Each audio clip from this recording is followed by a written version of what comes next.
The second half of this section talks about the graphs of polynomial functions. The general shapes of graphs of several polynomial functions show the maximum number of times the graph of each function may intersect the x-axis. This is the same number as the degree of the polynomial. So notice that a constant function is this function right here. It's a straight horizontal line because the y value never changes. The constant function has the potential of only crossing not crossing the x-axis at all. And a constant function is in the form of y equals some constant number, say y equals 3. And there's no x or anything on that, so that's why it's a horizontal line. We know what linear functions are. Linear functions are in the form of y equals mx plus b. And linear functions have an exponent of 1, so its degree is 1. And notice that it only crosses the x-axis in one place. A quadratic function has a degree of 2, so quadratic functions are in the form of y equals x squared. And since it has a degree of 2, it has the potential of crossing the x-axis in two places. Now, it doesn't necessarily mean it will cross the x-axis in two places, because we know we've had some graphs that don't cross the x-axis at all. It just has the potential to cross it in two places. And then we get to the cubic function, which is y equals x to the third power, so it has a degree of 3. So it might cross in 3 different places. And then we've got two new terms. A quartic function has an exponent of 4 in it. And notice that it's kind of a W shape. And it has the potential of crossing the x-axis in 4 places. And then the quintic function has a degree of 5. And notice it has the potential of crossing the x-axis in 5 places. So notice that there's a pattern in regards to the degree and not only how many times it crosses the x-axis, but the directions of the arrows at the ends. We call that end behavior. End behavior is what is happening at the ends of the graph, or what is happening at the arrowheads.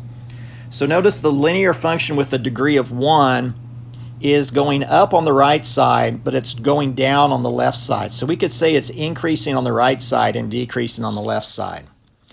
Notice the degree of 2 is decreasing on both sides. Now, we have had quadratic functions of degree of 2 that also increases on both sides, because we know we have our right side up U shape, so that's kind of important moving forward here.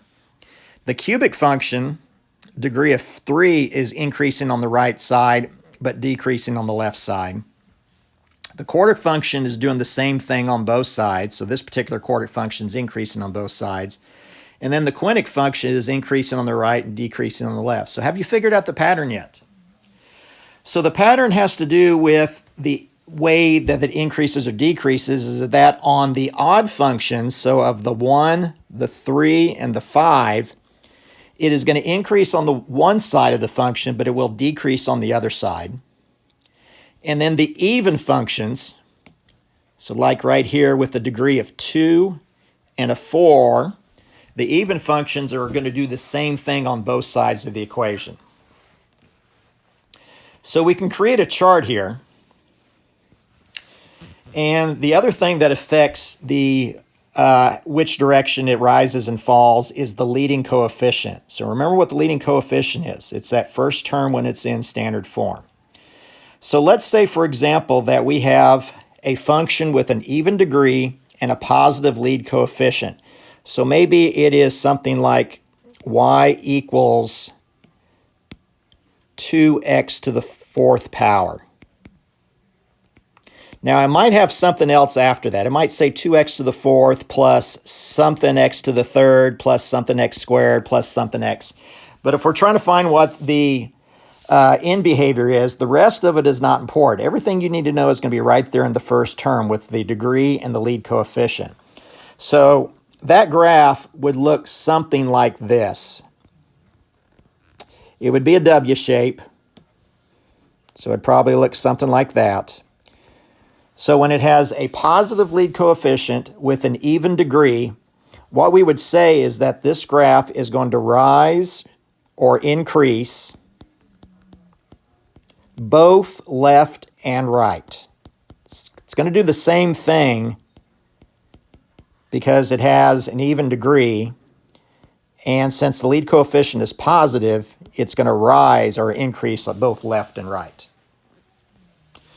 What if it has an odd degree and an even lead coefficient? So an odd degree with an even lead coefficient might be something like this. It might be y equals 3x to the fifth power. So that is an odd degree with a positive lead coefficient. It might not have some other stuff behind it, but everything you need to know is in that first term. So that graph would look something like this, and it's kind of funny graph because it might go up and back down before it goes back up again like that. So in that case, we would say this graph is going to increase on the right side, but it decreases on the left side. That would be its end behavior. So this would be true for if it had an exponent of 3. It probably wouldn't have as many terms it has as an exponent of 3, but it would still increase to the right and decrease to the left because an exponent of 3 is still an odd degree. And then what if I have a negative lead coefficient? So one of the graphs that we've had so far that had a negative lead coefficient with an even degree would be something like y equals negative 2x squared plus, and then it might say something x plus a constant number. And we know since it's an x squared that it makes parabolas. But remember what happens when the lead coefficient, or in other words, the a value is negative. Those parabolas were upside down. Might look something like that. So we have a negative lead coefficient with an even degree, and notice that both sides, both the left and the right sides, decrease. So we would say it decreases both left and right.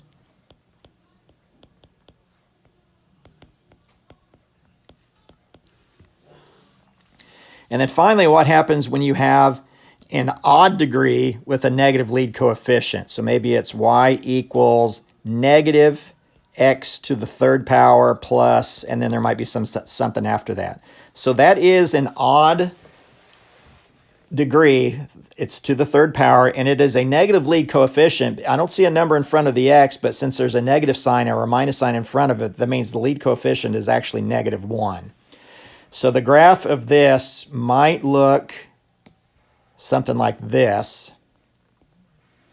And so what's going on that one? Well, it is increasing on the left side, but it is decreasing on the right side. So we would say increase left, but decreased right.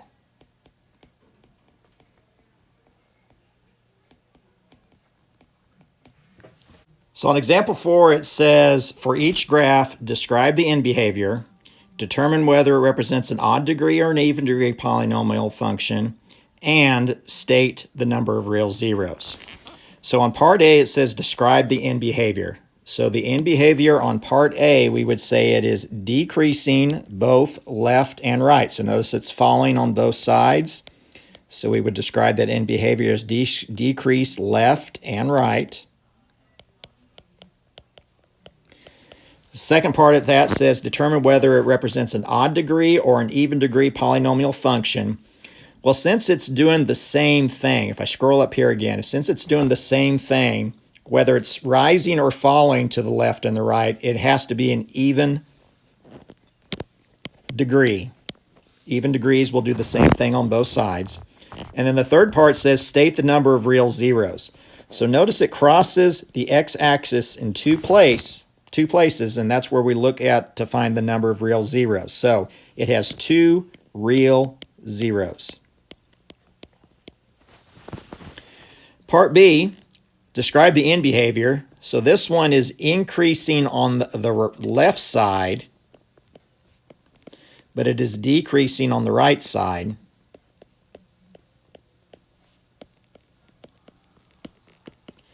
Second part is determine whether it's an odd or an even degree polynomial function. Well, since it's doing different part things on the end behavior, since it's going opposite directions, this is going to be an odd degree.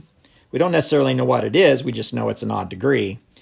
And then the number of real zeros, well, it crosses the x-axis in 5 places. So there are 5 real zeros.